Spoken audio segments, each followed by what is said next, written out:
everybody. Sorry for coming on so late or just coming on so late. So sometimes I think I need to just come on really early in the morning. So we're at day 1768. Maybe I'll do that. Just come on early. Things are really growing, and because they're growing, we're getting a lot of feedback and a lot of tips and a lot of good advice, really good advice. So much coming in that, you have to go through it. And so keep sending it, right? Even if you might not see it being announced or hear about it, keep sending it because we're getting quite a bit. You have to repeat. We're getting quite a bit, get our attention. So 1,768 days since Richard was forcibly removed from his barracks room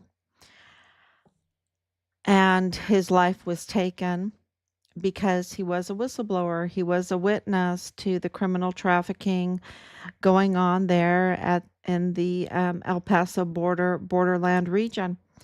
And of course had infiltrated onto Fort Bliss, and Fort Bliss was being used very, very badly, which means that the American taxpayers were being used and abused very, very badly, and that our most valuable assets were being targeted, absolutely being targeted. Anybody that was there and living in the barracks, I did not hear not one positive statement about living on Fort Bliss and in the barracks.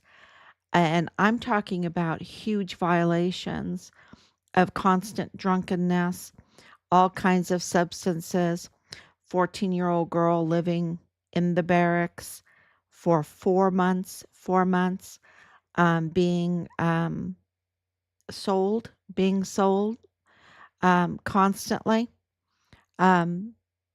The worst, and she was the daughter of a gate guard under DES Thomas Kane. And then, of course, the girls being brought in during the lockdown, and lots of filming going on, lots of filming all over Fort Bliss, even in the motor pool, even out in the field, a lot of filming going on. And we know that they were up to no good out in the field, even during their training, because you had 11 soldiers that almost lost their life. Why?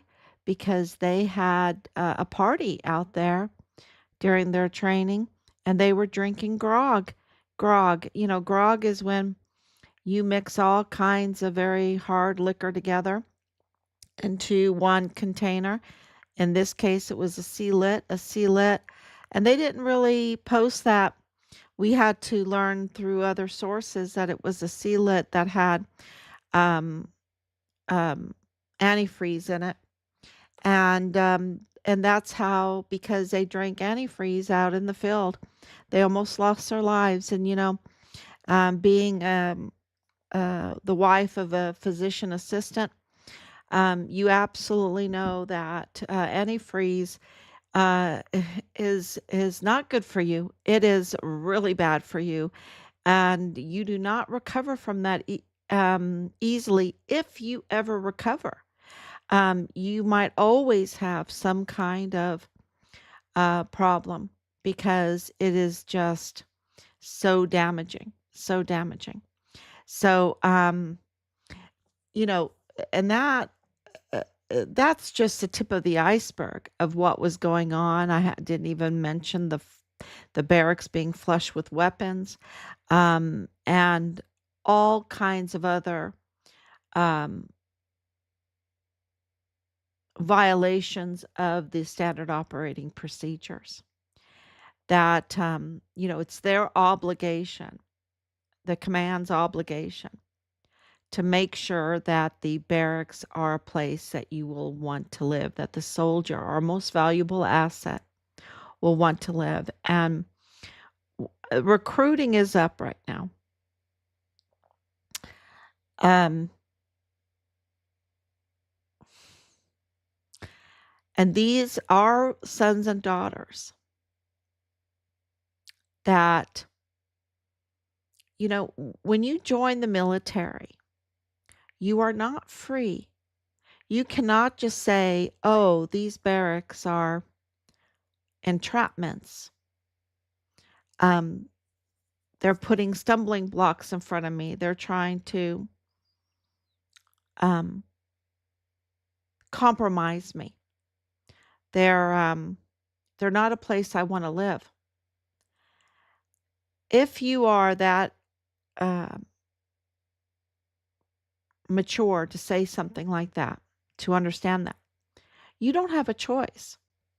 And I know this from Asia Graham. Well, I know from being a wife of, our family has just about 80 years of combined service. My husband alone has over 30. So, so I know this, but Asia Graham is a very good example because she wanted to move out. It was so bad there. She was assaulted in the worst way a woman could be assaulted in the barracks. And her command was so failed leadership that they put her perpetrator 2 doors down from her. And why these barracks are co-ed, I have no idea. Who's the idiot that approved that? Who is the idiot that approved that the barracks are co-ed? Okay. And I don't have any nice words for that at all, that they put our female daughters in harm's way like that, because they have no choice to move out, to leave. She wanted to, because 2 doors down was her perpetrator. And they did that, to harass her. And of course, she lost her life in December of 2020. That is a huge example of what was going on in the barracks, and the mess. And her story, I can go on and on about her story. And trust me, Asia Graham's story, and her witness also lost his life. His name was also Graham, but not related to her. But he was a witness. He also lost his life. When I tell you it's really bad, I mean it's really bad. And Richard told us, Mom, it is really bad. It is so bad. It is so bad what's going on. Because you just don't have other words to explain to people, because they might not even believe you. They might say, well, that's too much. That's too much to even believe. But it's true. It was and is that bad. So I hope now that things are changing with this new commander in chief, and of course the Secretary of Defense, Pete Hegseth. But they don't have Lieutenant General Sean Bernabe's hands in handcuffs yet. And he needs to be in handcuffs. He cannot be trusted for a moment longer. Not for a moment longer with our sons and daughters' lives. He cannot be trusted. He is the biggest scoundrel, the biggest traitor, treasonous, mutineer. He is just the failest leader of the failed leaders, along with General Mealy and McConville and Garrett and these and Martin. These are like the most despicable. Uh, what I mean, do people care about traitors anymore? I do. I do. I don't like traitors. I don't like it that Asia Graham lost her life, that Richard lost his life, that the other soldier, and I always um, can't pronounce his first name, Graham, that he lost his life, that Glennon Oakley Jr. lost his life, and it goes on and on unnecessarily. Unnecessarily because of traitors in our military wearing our beautiful uniforms and our stars um, that seek personal gain, that misuse our system and their authority for personal gain, for their LLCs, for their hidden trafficking networks and contract networks, military contract networks, and everything that they want to, they want personal gain. And they're up to no good. And they don't care who dies when it comes to our young sons and daughters that are under their command. That's what a traitor is. I don't like traitors. They need to be in handcuffs. They need to be court-martialed. They need to be held to uh, uh, the highest penalty. The highest penalty for treason. They're costing us the lives of our children. And at the same time, sabotaging our military readiness.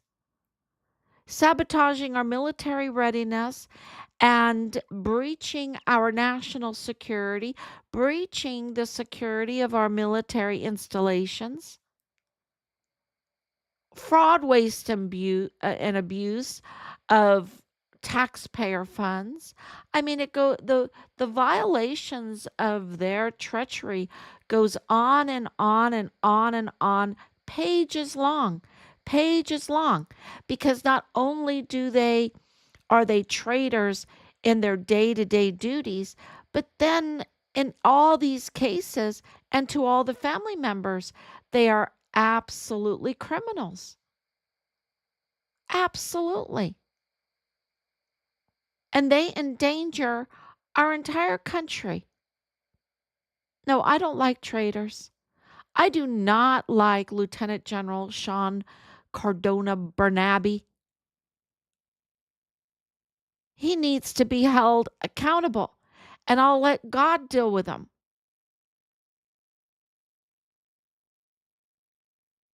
He needs to pay restitution for what he did.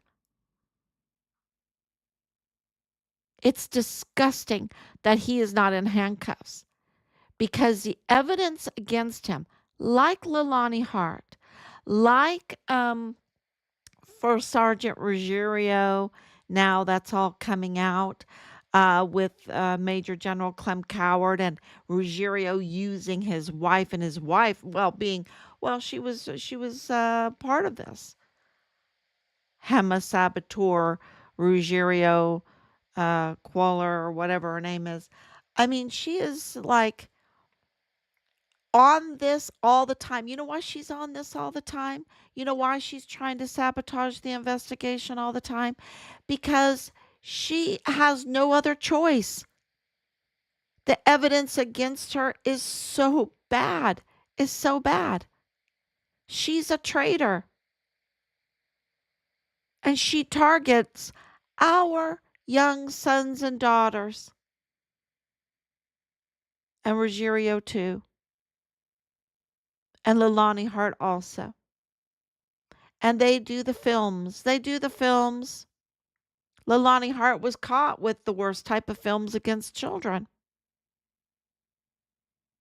I can't tell you how many witnesses already, and she confessed in her affidavit to it. She confessed in her affidavit that she has immigration violations. She has immigration Is this another one of those individuals that, outwardly throw pipe bombs and hurt people, and she's, being protected, but she's hurting people all the time. She has a long criminal record, and why isn't she handcuffed? And the same thing with Hema. When you interfere with a case, when you have access to unauthorized confidential information and you use it to interfere and obstruct justice, I mean, that's so criminal. And why do you want to be part of a murder case of a Fort Bliss whistleblower soldier? Day in and day out for almost 5 years, because you have something that you're going to lose when this all breaks. That's why. You have no other choice. It's like Danae, she's a fugitive now. Her husband is a fugitive now. Former 143 ADA Jonathan Ambrose. And why is it that Danae is connected to 143 ADA and Bradford Bugado is connected to the G3 32nd AdCom, but 14, they're over 143 ADA. And his father-in-law knows about Richard's death and declaring it there in a Dollar General, before we even have the results of the canine positive hit. um, and that's in October of 2020, and then in November of 2020, on Thanksgiving Day, they're dressing in their dress blues saying, "Oh, your son is dust one. He's missing, dust one missing." When they already know that he's a homicide, that they already know that they found parts of him in Juarez, that they are looking for other parts of him. I mean, that is the worst type of traitor, right? And don't forget that Gema Ruggiero is First Sergeant Richard's first sergeant's wife. And we were at the meetings saying this this person has access to CID information that's confidential. Medical information that's confidential. Where is she getting this access? Well, her husband was first sergeant. What her husband has connections with Major General Clem Coward, who also was Richard's 32nd AdCom commander. That they made him disappear real quick.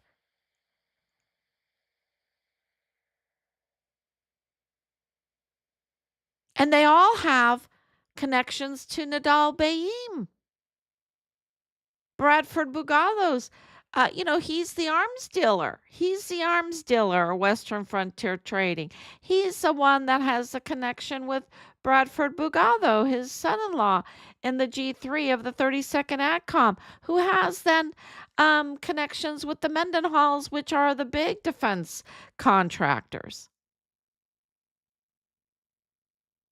I mean, and then Nidal Baem is family like in-laws to the El Paso ISD um, chief of police, Manuel Chavira, and then also family with the Texas Ranger that was put on our case, Gustavo Sanchez. And, why do they do that? They do that so that the case can be buried. That the case can be buried. And can you imagine? I mean, what we've been through to this has been like, um, well, they went up against God and they're losing. Well, they've lost, right? They went up against God and they lost because Nidal Baem was caught on CCTV footage and we got it. less than an hour after he had declared Richard's search over with and take down the flyers in October of 2020. And here, what do we have now? Uh, May 5th, 2025. And we had to wait until President Trump got into office again, January 24th, 4 days after he got into office in 2025, to get the declaration of death that Richard was in the line of duty. In the line of duty, which absolutely confirms that Richard is a homicide, that he was murdered on Fort Bliss, that he was murdered on Fort Bliss for being a whistleblower in the line of duty. Because we have not just that one declaration, we also have the declaration in April of 2024, but we have all the other evidence. And when you put it all together as a composite, what do you have? Richard was a witness during the time when President Trump was auditing and investigating the borderland, including Fort Bliss. And he was a willing whistleblower for that. And he was not compromised. There was no videos of him. And they tried to put out a narrative that he was compromised, and because they were trying to cover up for themselves. And they were caught. They were caught with the Melendez connection. They were caught in all of their false narratives because it never stacked up right. And Captain Park was caught in his own letter to us. It never stacked up right. And the timestamps didn't match. It was like James Montoya's 2028 timestamp. Can you have a statement of officer right now with a 2028 stamp on it? No, because the year is 2025. He's a fraud. James Montoya is a fraud. He has a 2028 stamp on his statement of officer. That's because he's tampering with documents. He's tampering because he didn't install properly. He doesn't want to follow the laws. And what is the law or the regulation? The laws, really the laws. It's the Texas Constitution. He doesn't want to follow it because that means that he has to sign legally that he did not take any bribes. That's the statement of officer. That's why Bill Hicks couldn't sign it either. He couldn't sign it legally to make him legitimate because he didn't want to put his name on the line, promising the people that he didn't take bribes. Because later on, he even was caught in an interview broadcasted that he was wheeling and dealing to get the position.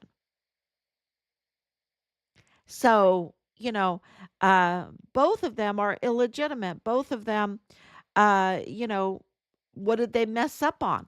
Out of all the things they messed up on, what did they mess up on? The statement of officer, the anti-bribe promise to the people. And everything in Richard's case, how they were trying to manipulate us, never added up. It only added up in the fact that when you looked a little deeper, it exposed their crimes. It exposed their connections. It exposed the cover-up of the murder of a whistleblower soldier on Fort Bliss. And that's why Leilani Hart, on and on and on. That's why Gema Ruggiero, on and on and on. That's why even for a while, Serena Arona, she kind of went her way, but she was on there. That was the SFC, Gabriel Arona's wife. And vile and vulgar. Really, they were angry. Why are they angry at a family trying to find their son that's under the care of their husbands, right? And Ruggiero, First Sergeant Ruggiero, refused to even talk with us. Can you imagine a first sergeant refusing to talk to the family of one of his missing soldiers? One of his soldiers that's missing? Red flags went up. What the hell? What the hell? You don't want to talk with us? The unit is being kept from us. 343 is being presented to us when our son is in 143. I mean, it was just um, so obvious when you are, a family with 80 years of combined service, then it's very obvious. What about other families that really don't know the military?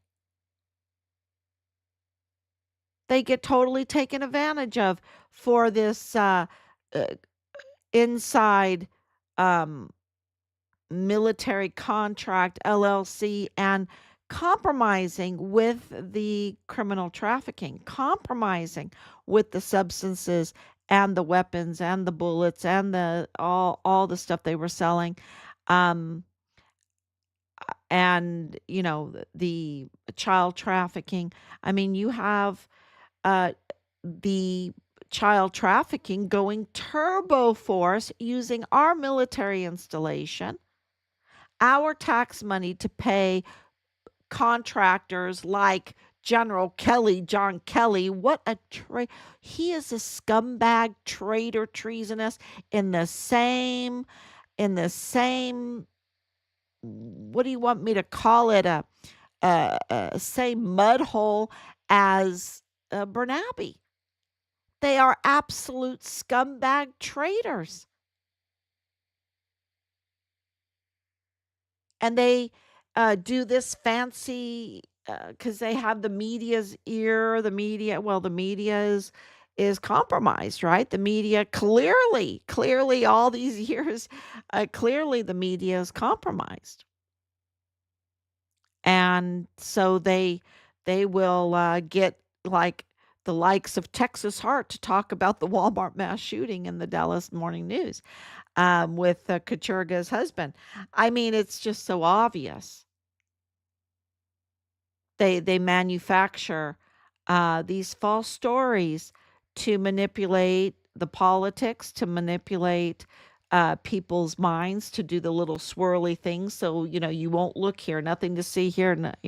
Let me just do grand theft larceny using taxpayer money with contracts and everything like that, and build all these schools that the population doesn't need, and then we'll just tax the taxpayers even more. And I'm talking about the independent school districts now in El Paso.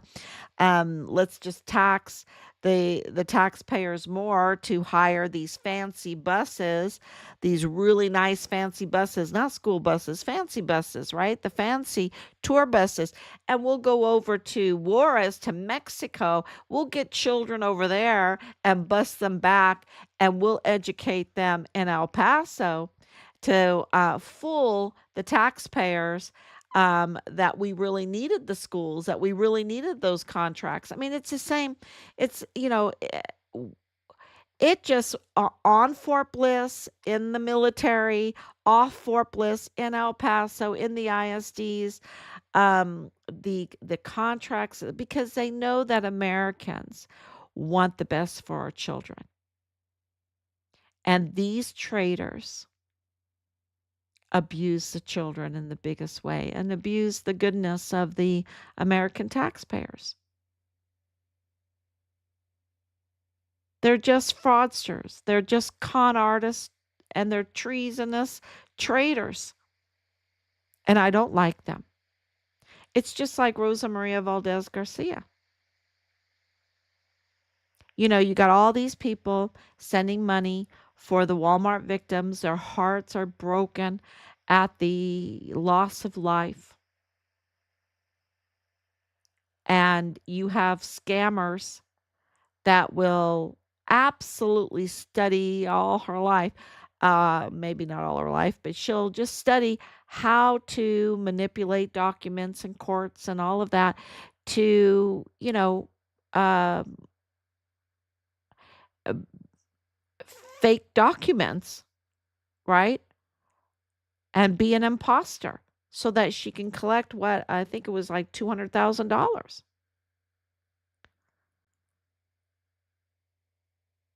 And it's ruinous to our country. It's ruinous to the community. It's, so I'm going to talk a little bit about family ties because I had to do, well, I didn't have to. I chose, uh, this is the end of this course that Rob and I were taking.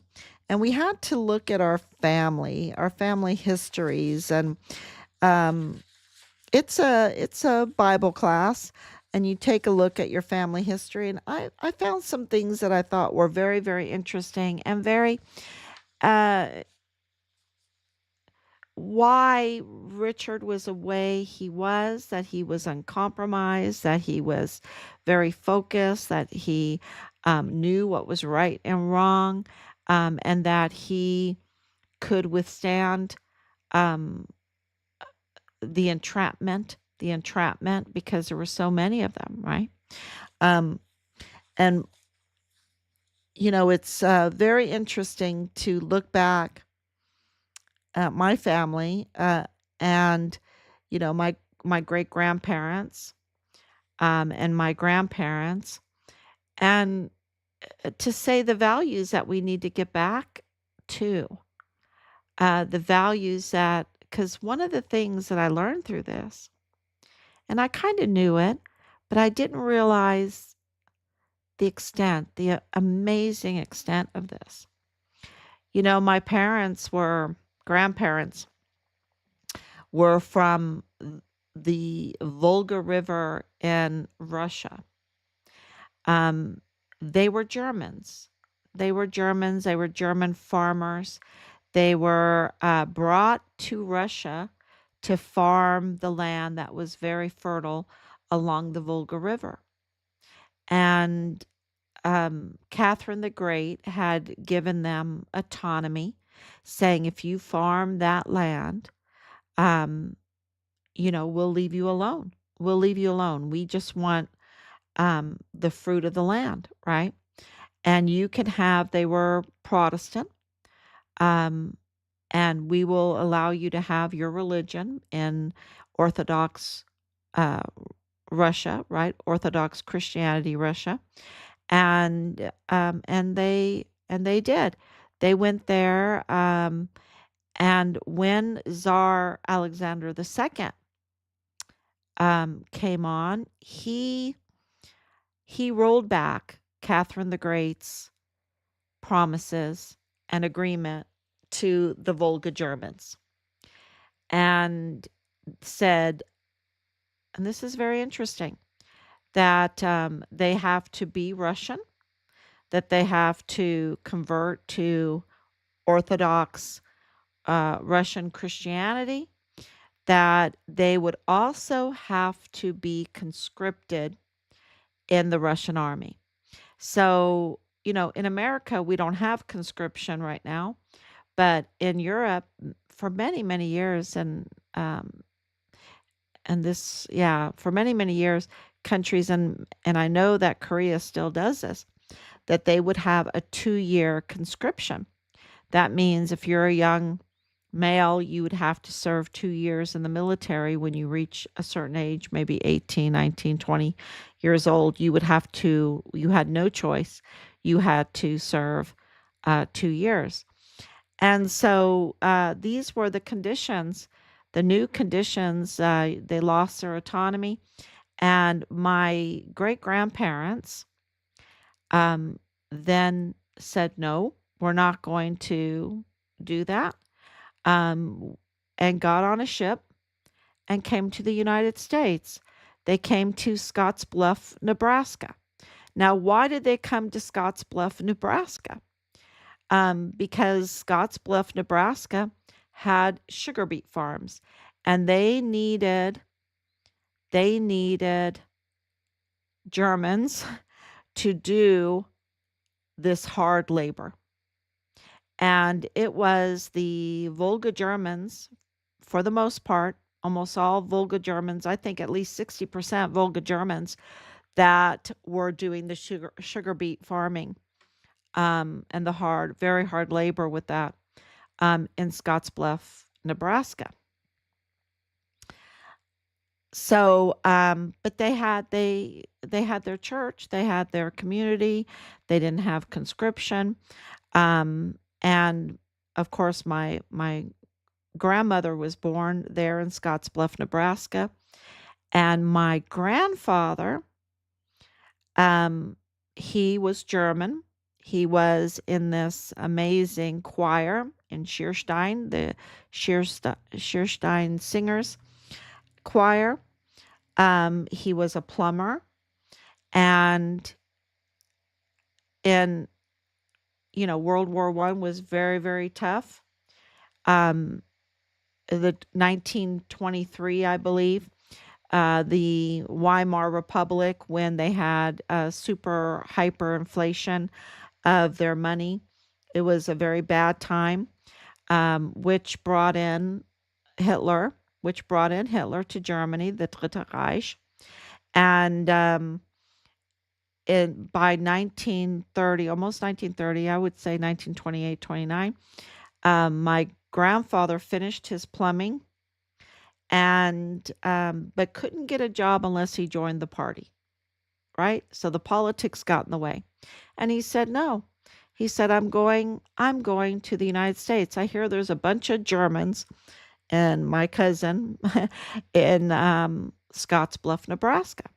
So he came through as a plumber through Ellis Island and went to Scottsbluff, Nebraska, and worked very, very hard.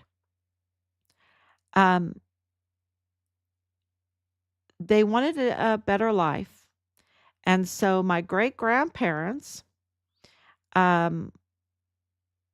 went to, my great-grandfather got a job in Portland, Oregon, in a furniture factory, and secured a job for my grandfather, because my grandfather married his daughter, right? So they moved to Portland and they worked in this furniture factory. And why am I saying this to everyone?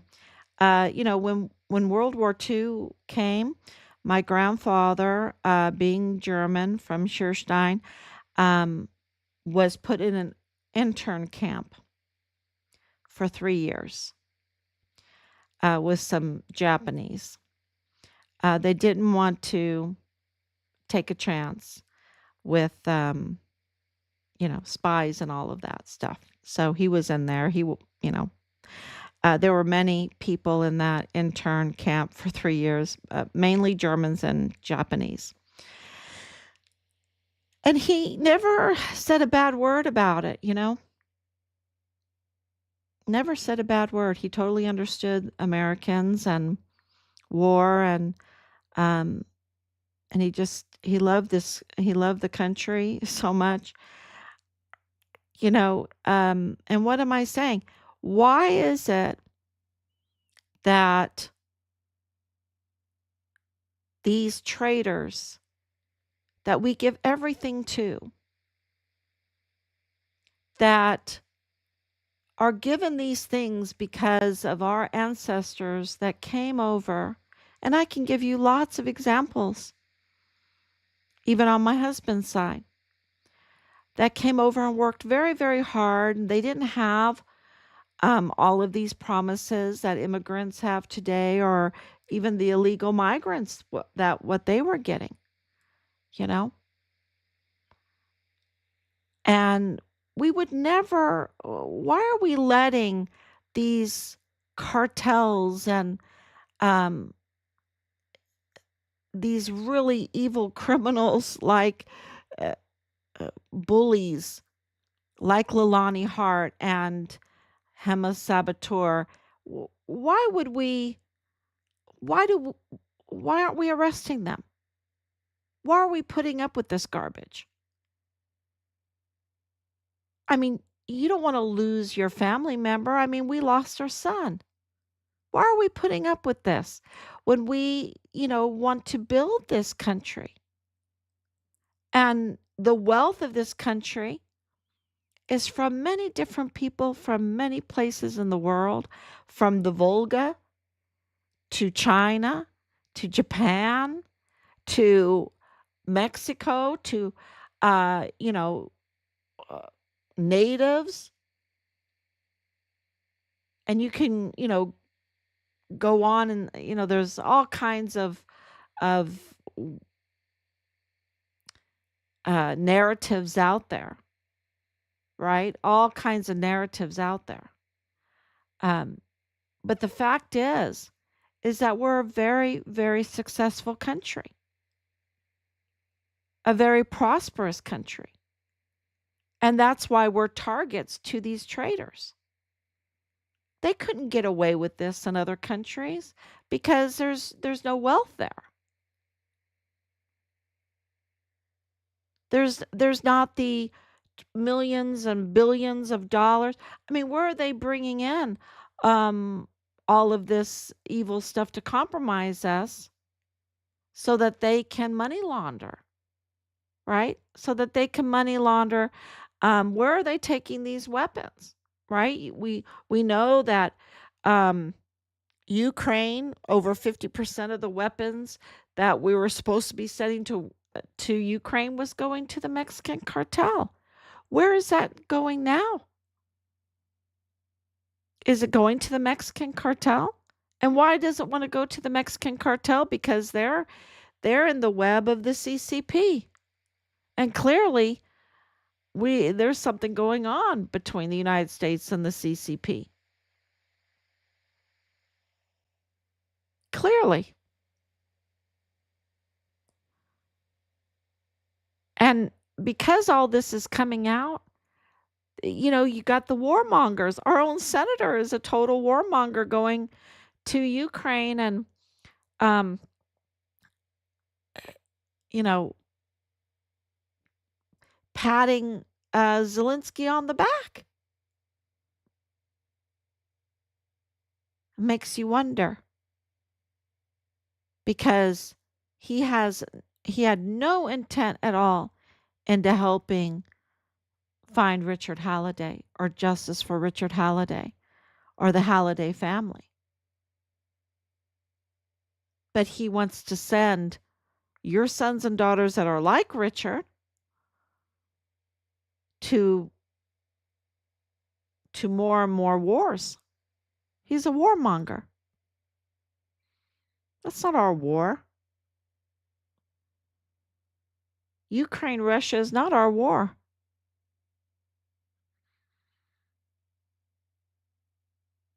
And yet, Lindsey Graham will spend, what is it, $1 million he spent to go there?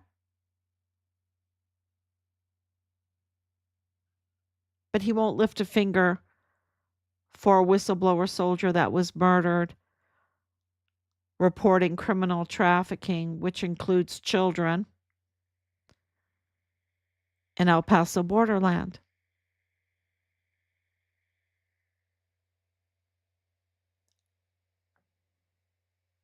Breaching our national security at our borderland. And they're doing this all on the backs, on the work, very hard work of many immigrants, many, many different people that worked very hard to make this country great. And I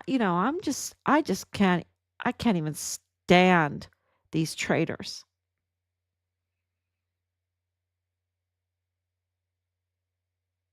They are the worst because they're not alone, they have their little groupies and their little groupies target.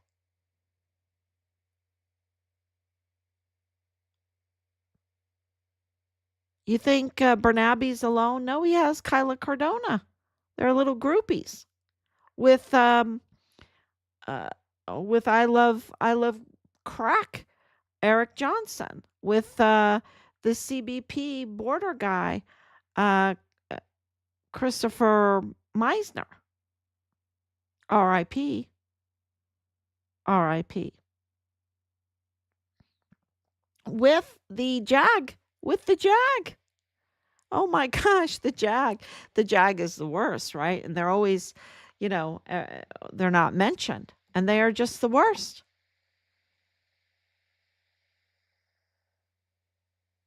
So, yeah, they have their little groupies and they're just doing so much damage with their treachery. Thank you, Anicia, for coming on. So we're working very hard to document all of this, identify it, document it, and file it so that it can be prosecuted. And so that's normally the job for a prosecutor, right? For a district attorney, for an attorney general to investigate, identify the crime, the criminals, document it all, file it all, and prosecute it. So we're doing the work. We're doing the work, and we want a legitimate prosecutor. We'll do the work. Fine, we'll do the work, but we want a legitimate prosecutor. So Montoya needs to be arrested. These bullies like Gema Ruggiero needs to be arrested with her husband, Michael. The general absolutely needs to be arrested. And of course, Leilani Hart needs to be arrested. She needed to be arrested a long time ago. So, yeah, I think we're getting there. I just need everyone to really understand what's going on and to share this information and not tolerate traitors. Not tolerate it. Report it. Report it. So there's lots of ways to report it. You can call the FBI, you can call the police, you can call, and you might run into a traitor like a Gustavo Sanchez, right? Like a Manuel Chavira. And so you've just got to keep going. Never, ever, ever give up. Never. And something amazing will happen. And it's yeah, that's what's been happening. And we're getting closer and closer with more amazing, amazing things. And so don't ever give up. Don't stop helping us. Don't stop sharing. We're getting very, very close. So thank you so much. God bless you. We appreciate it so much because this is a government of the people, by the people, for the people. And we've got to keep that. We've got to keep that. We've got to honor it. We've got to respect it. July 4th is just around the corner. We need to celebrate it. Absolutely. So thank you so much. God bless you. And I will